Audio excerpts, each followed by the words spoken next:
నీ పాదాలకు మూవల్ల నా అడుగులు సాగాలమ్మా, నీ పెదవుల చిరునవ్వుల్లా నా ఊపిరి వెలగాలమ్మా.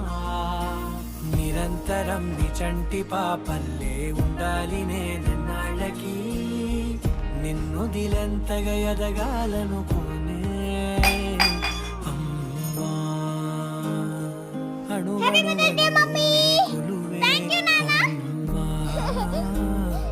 ఎదసడిలో శృతిలయలు నువ్వే అమ్మా, నీ కొలిచే శారదవే, నన్ను నిత్యం నడిపే సారథివే.